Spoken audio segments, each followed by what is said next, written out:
Man, what is happening, my YouTube family? Of course, it is your boy B New. I'm coming at you on this Monday morning. First and foremost, as always, I just want to send positive vibes and positive vibrations and blessings out to everybody. And I hope you can do the same for me. Now, with all that being said, we got quite a bit to get into. And I do want to apologize for the past few days. I know I keep saying this, y'all. I'm not bully woofing. I'm not bully woofing. I am telling the truth that I've been in hiatus because I had a lot of things going on. I've been moving, been getting settled in, been having a lot of things going on with my family and things like that. But the show will be back on the regular, trust me. And I really hate that I missed out on the breaking news of Russell Westbrook coming to LA. Of course, I have a lot to say about that. And I know you guys hopefully been waiting to hear me chime in on it. So, are you ready? So, as we all know, the Los Angeles Lakers have acquired a one Russell Westbrook via trade to the Washington Wizards. And hey, I got to tell you all, I had a show topic that I was going to come in mind and say who would be a better fit for the Los Angeles Lakers, Russell Westbrook or a Chris Paul. And I had already had key topics and everything in my head, which one was going to be a better fit, which one would be better, how it would be better. But there's no need to do all of that now because that Chris Paul is not an option. And quite honestly, I would have said that Chris Paul would have been a better option just because he knew how to play off the ball by playing with James Harden before and with his high IQ.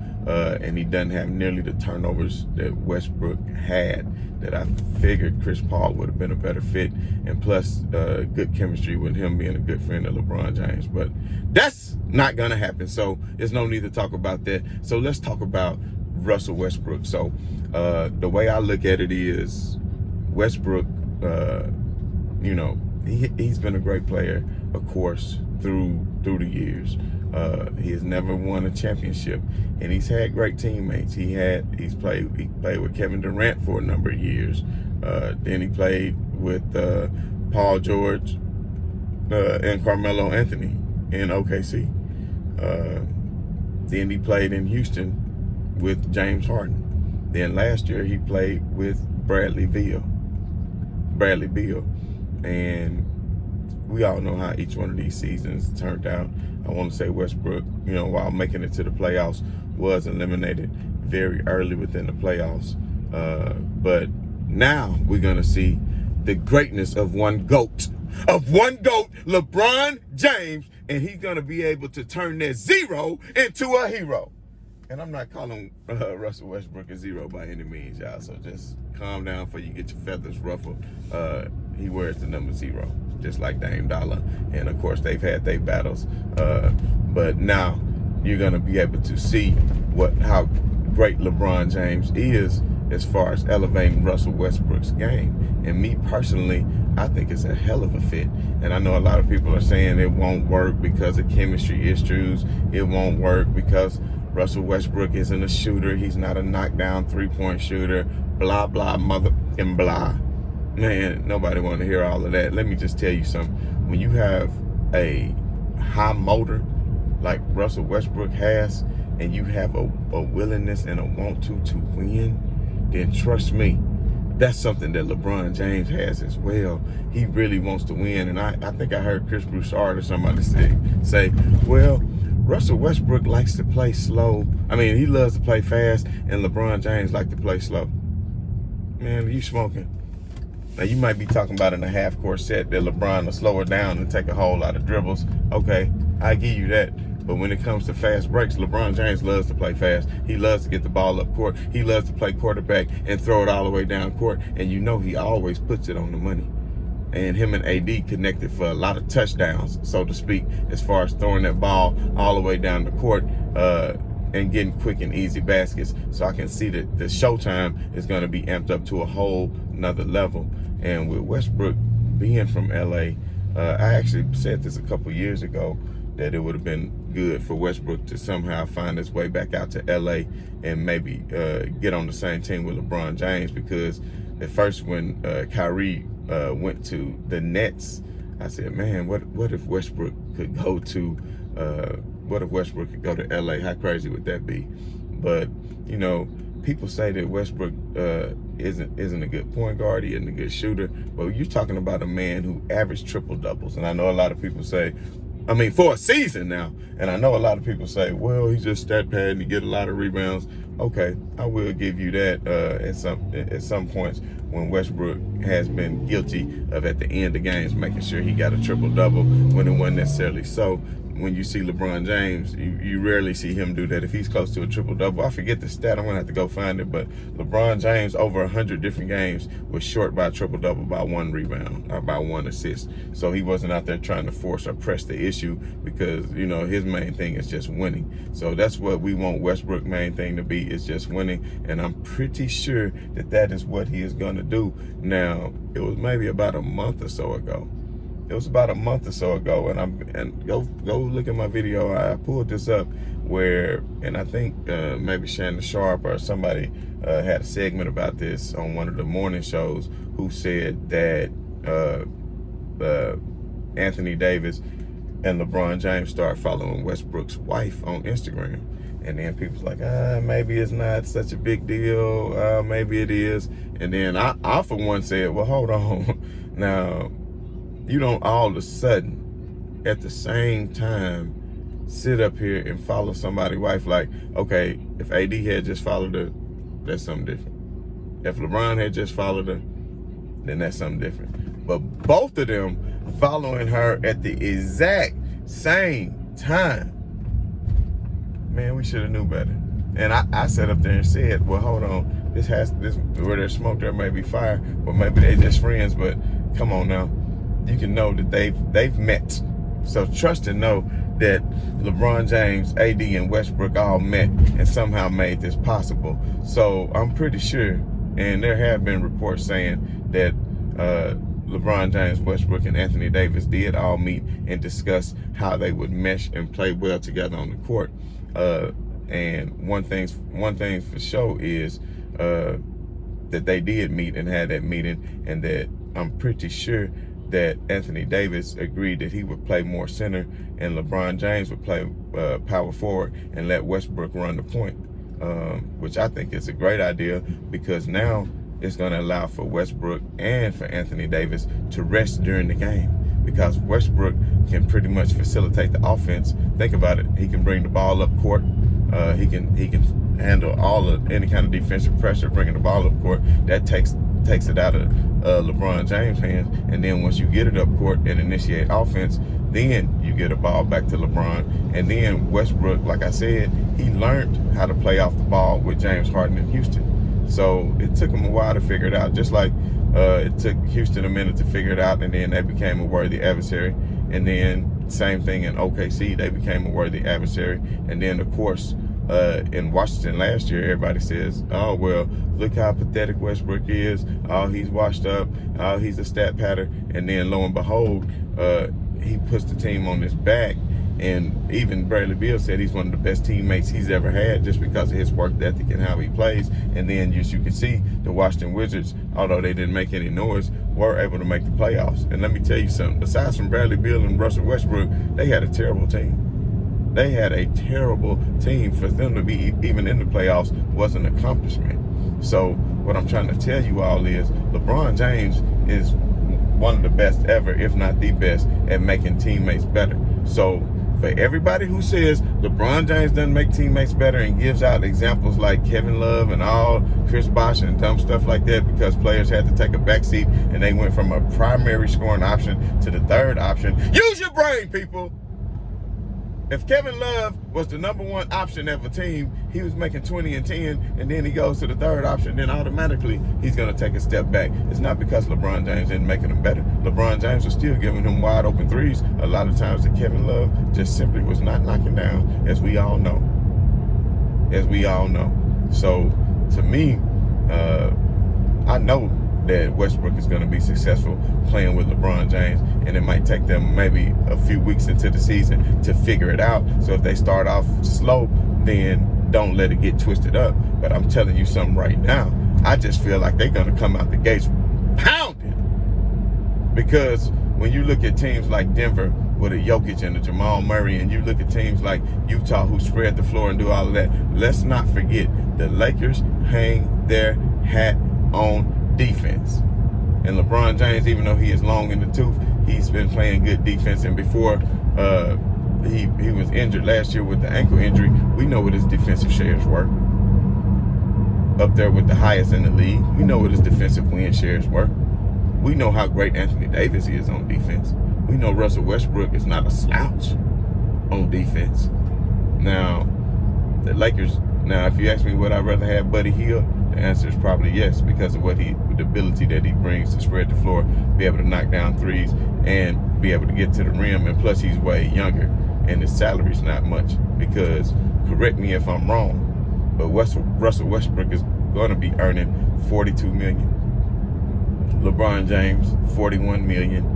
And I want to say Anthony Davis, $38 million. And with with those three making that much more, it kind of reminds you of the Miami teams back in the day, or even the Brooklyn team when you got the big three, and then you got to fill it out. You're going to have a mid-level exception. You're going to have some veteran minimum contracts, and you're going to have some mini mid-level exceptions, which we're going to get into in some of the shows throughout this week to see who the Lakers can choose to sort of fill out this roster. I know it's been a lot of talk of Carmelo Anthony coming to join the Lakers. I know it's been a lot of talk of that. I think that would be a good fit if he signed to the minimum and he could just come in and realize what his role is coming off the bench like he did in Portland, and can hit some timely threes, because we all know that Melo is still more than capable of going out there and getting you a bucket. Now, as far, his whole career, he never played defense, so he would be a defensive liability. But coming off the bench, as the sixth or seventh man, I really don't feel like that could be too much of a detriment to the Los Angeles Lakers. You understand me? But as far as LeBron and Westbrook meshing and AD, I don't see that being an issue, because they all know they want to win. And before anybody start talking that ish to the great champion, I know I was talking about super teams, and people are going to call this a super team. And do I think this is a super team? You damn right! It's a super team. Can't help it if you that LeBron James that damn good, wherever he go, he make it super duper. You understand me? Do you understand? So, I said the other day, to me, if you go back and look at it, I said a super team was when you had, to me, this is my opinion, is when you have two MVPs, people who have won MVPs on the same team. Just like Westbrook, Steph Curry and Durant, just like Harden and Durant. You understand me? And then if you look at it, even though they hadn't won MVPs, if you go back and look at that old OKC team with Westbrook, Harden, and Durant, man, this is stuff that's made for movies. You understand? By the way, they all broke up, and Westbrook didn't really hang with them. See, I can tell you guys some stories. Westbrook never got along with Durant. They never had the same road dogs. They hung out with different people outside of the gym. And that's why one of the reasons Kevin Durant left, he wants to be comfortable in your friend on the court and all of that. You understand what I'm saying? And when Westbrook was in OKC, they never meshed off the court together. So it made it even easier for Durant to leave. But see, I don't know if you guys noticed, when Stephen A. Smith had got onto Westbrook a while back ago, he had let him have it about some things. LeBron James came to his defense, and LeBron James has come to Russell Westbrook's defense on more than one occasion. So that lets me know that they are buddy-buddy off the court. And LeBron James has always given him praise. And I don't know if you remember, I don't know if it was the All-Star game, it was something, that they were interviewing Westbrook. I think maybe when actually the Lakers lost to the Wizards last year. The Lakers lost to the Wizards last year, and LeBron James made a mistake and fouled Westbrook on the and one at the end, and then I think that's how the Wizards end up winning the game, if I'm not mistaken. I'm pretty sure. So the Wizards beat the Lakers, and Westbrook was over there having an interview with Rachel Nichols or somebody on the sideline, and Anthony Davis came and whispered something in his ear, and Westbrook had to pull and cover up the microphone off the headset because he didn't want anybody to hear it. And I was like, damn. See, I was thinking then, well, AD and Westbrook seemed pretty cool. LeBron and Westbrook seemed pretty cool, and I kept wondering if they could pull it off. So let's look at what did the Lakers really give up. And you tell me the Lakers only gave up KCP, Kuzma, and a couple of late round picks? Everybody was getting ready to trade Kuzma for a bag of tater chips. Yeah, I said tater. I'm country. They were about to trade Kuzma for a bag of tater chips. But now we got Russell Westbrook instead. Man, how good is that? How good is that? Rob Pelinka, boy, you have done your thing. You have truly done your thing, Pelinka. I got to give you mad props on this one because I really did not see this coming. And for people to think that it's not going to work, I'm telling you all, it is going to work. The reason why I say it's going to work is because you got mid-level exception players and role players that's going to fill out. Hopefully the Lakers can keep Caruso and THT. If the Lakers can keep Caruso and THT and they can sign maybe a Wayne Ellington who can knock down some threes, who is a very reliable three-point shooter who won't make as much. If they can hire maybe if they can sign maybe a Patty Mills. There's been rumors of a Patty Mills. I think that would be a good pickup. I always like Patty Mills' game, and I think that he would fit perfectly in with the Lakers in the guard position coming off of that bench. And let's just talk about our guy, Dennis Schroder, real quick.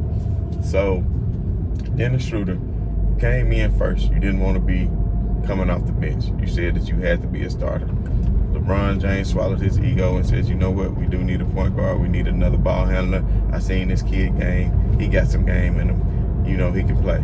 So, he came in, LeBron James let him do that. And for the most part, I think he was a great player for the Lakers throughout the year. Don't get me wrong. He fell short in the playoffs, came up with some goose eggs, which was, to me, unacceptable. And I think ultimately led to some of his demise. And not only that, demanding so much money. He wanted the money that Russell Westbrook is getting now. But you're not Russell Westbrook. You've been a six-man your whole life. And now all of a sudden you're coming off the bench. So now the Lakers... I won't say hold his destiny because he is unrestricted, but the Lakers could do him a very big favor and complete a sign and trade. Because to be honest, with so many free agents at that point guard and guard position, I just don't feel like Dennis Schroder is going to be, how can I say this, very coveted. Because as we all know, Chris Paul did not opt in for his contract, which doesn't necessarily mean he's leaving. He may just be wanting to sign that extension and restructure it because now he's seeing what happened in the West and he know his chance of getting the ring is over with now that he blew it against Milwaukee, because now he see what's coming. And let's not forget, Klay Thompson is going to be back healthy, people. So Klay Thompson, Steph Curry, and Draymond, they haven't forgot how to play together. Whenever you can get Klay Thompson in the game, you're talking about something with deadly force. But I will say this, when Golden State came on the scene, spreading the floor and shooting all those threes, they were very innovative. Not saying the Phoenix Suns hadn't done it before with Nash and D'Antoni in their systems with Amari Stoudemire and getting up and down the court and things of that nature, but they were very innovative. Now, the whole league is playing like that, family.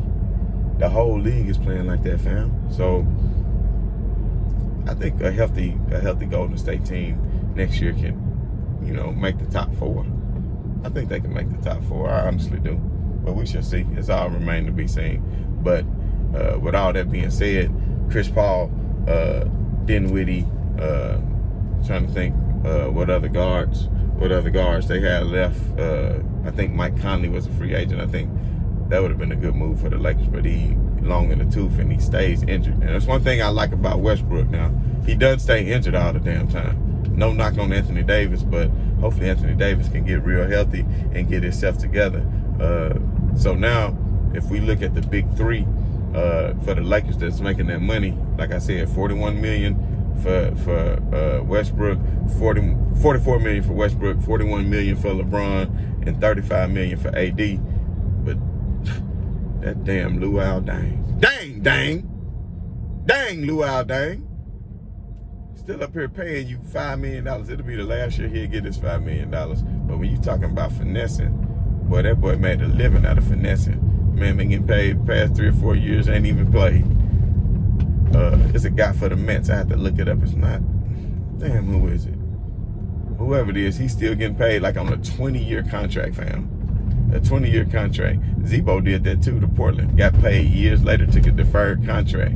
You understand what I'm saying? So there's people out there that's smart, but finally that $5 million to come off the Lakers books eventually, which would be good. But I don't know. Maybe the Lakers could help Schroder out because of the high demand of all the guards. Conley and Lowry. Lowry is a free agent, and CP3 and Dinwiddie and several others. So maybe the Lakers could do a sign and trade to help them out. That way they can get some assets in return, and then Schroder can get a little bit more money if they go ahead and sign him and let him opt into all that money, but turn around and trade him. That way he can make a little bit more money of what he's wanting. Because if not, all that $30 million a year, $120 million for 4 years, it's just not going to happen. Even though a team like the Chicago Bulls or somebody like that may be showing some interest. I did see that Bobby Portis opted out his contract. That'll be a good person to go after. He only was making $3.8 million. I'm sure after that great playoff run, he will be looking to make a lot more. Rest assured. But I think the Lakers, if they can hold on to THT, somebody can sign them to a higher offer sheet. I'm sure the Lakers would love to match it. And definitely pay the luxury tax if need be. I think they would be willing to, because a starting lineup that I would like to see personally would be Westbrook at the point. Go ahead and put THT at the 2. Go on and insert that young man into the starting lineup. We all know before that when Schroder had missed some games and other players had missed some games, we all know that THT came in and hit some game-winning shots and was the primary ball handler when Schroder was hurt. Him and Caruso, just depending. Caruso was sick a lot too, and that's when THT was starting point guard and was able to do his thing. So I'm not asking him to be the starting point guard, just the 2. That way he could just have to worry about scoring. And he doesn't play bad defense either. He can get better. He still has a high ceiling, I think. So if you're talking about Westbrook at the 1, THT at the 2, to me, go ahead and put LeBron James at that 3 spot and let AD play that 4 spot. I mean, he can play center at times if you need him to, but let him play that 4 spot.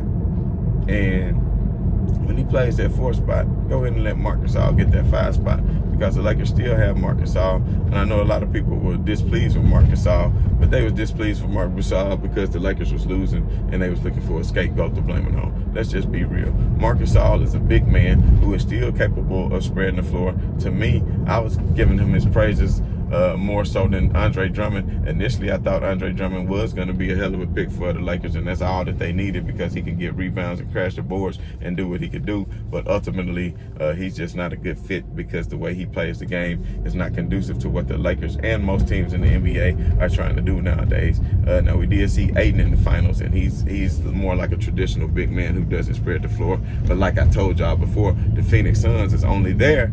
The Phoenix Suns is only there because the Phoenix Suns, because of all the injuries that was in to Kawhi and to LeBron and to Jamal Murray and everybody else. Because I honestly think that the Denver Nuggets would have been a more than a viable team had Jamal Murray not been injured. I don't think people really understand how good of a player Jamal Murray really is. But we won't get into all of that this morning. So the main thing I'm trying to tell you is, man, we're about to call Russell Westbrook Russell Westbrook, because he's about to rob the NBA and those New Jersey Nets, Brooklyn Nets, whatever you want to call them, of another ring. We're going to call him West Crook, and we're going to say West Crook got him shook. You understand me? West Crook got him shook, and the ring he took. So take a second look, and you can go ahead and write it down in the book, because it's going to be permanent that the Lakers will be hanging another ring. You understand? Hanging another, you know what the hell I'm talking about. It's early in the Monday morning. I hadn't had any coffee. Another banner, whatever we want to call it, in the Raptors. Do you understand me, what I'm saying? Man, we got a whole lot of stuff we're going to get into this week, man. I appreciate y'all hanging with me. You understand what I'm saying? But I am excited. Do I feel like the Lakers could have had a better point guard than a Westbrook? Yeah. I've always been a fan of Russell Westbrook's game, though. And personally, we saw what Kevin Durant and Westbrook did together and what they could have done when they were going to beat Golden State and was up on Golden State 3-1. Then we could have saw Westbrook and Durant in their prime instead of young, like y'all want to say, against LeBron and Kyrie. That would have been a hell of a finals, but it was not to be because they couldn't seal the deal. They couldn't seal the deal. And people want to blame Westbrook a lot for that, but people also need to take a look at Kevin Durant during that series and how they lost and were up 3-1. Let's not forget his role and the role he played in those losses. So at the end of the day, I just wonder, Durant, they was overseas, playing in the Olympics, and Harden, he overseas, acting real weird with Lil Baby or the Baby or one of them little babies. Or I don't know. I'm too old to keep up with all these little young rappers, but he was overseas with him too. And then of course Kyrie is no telling where he is. He might be on the edge of the flat earth or the ice wall. I'm not sure. But at the end of the day, I wonder what they all thought when they saw this. I wonder if they put in Justin Timberlake and just start, cry me a river. I think that's Justin Timberlake. But either way, I know they had to cry. I know at least Kevin Durant cried. And his mama probably hugged him. And she probably said, it's going to be okay, baby. It's going to be okay. But one last point, like I said, is it a super team? You damn right it's a super team. Because you know what? It takes a super team to beat a super team. Everything was straight with the dynamic duos. Durant started this madness. LeBron went back to Cleveland and nobody wasn't talking about super teams. You understand what I'm saying? Then LeBron went to the Lakers. Nobody wasn't talking about super teams. You understand what I'm saying? And you go to Golden State and do all that, bam, super team, whatever. LeBron still went to the West and said, what's happening? West up. West up. You understand? And then what happened? Then you go to the Nets. You had Kyrie and you. Was that not good enough, fam? But then you probably said, you know what? This is good. But I don't want to take any chances. They didn't. Listen, now, I'm not hating. It's the job of the team to get better, and the Brooklyn Nets played within the ramification of the rules and when they got a James Harden. And I'm pretty sure that KD was fine with that. And they was all happy-go-lucky. They should have won the damn championship this year. They got hurt, and now it's over. Because mark my words, if they can even get past Giannis next year, hope Giannis beat their damn ass. And y'all talking about, I'm hating on Giannis, man. Get a grip. Wake up and realize what's going on around y'all. There's too much stuff going on in the world for me to be sitting around hating on everybody. We got poison of disease and there's control over your life. You better take back your existence. I fall off like a punk. As always, it's been your boy B New. I'm saying right on to the real and much love to the haters. I'm out.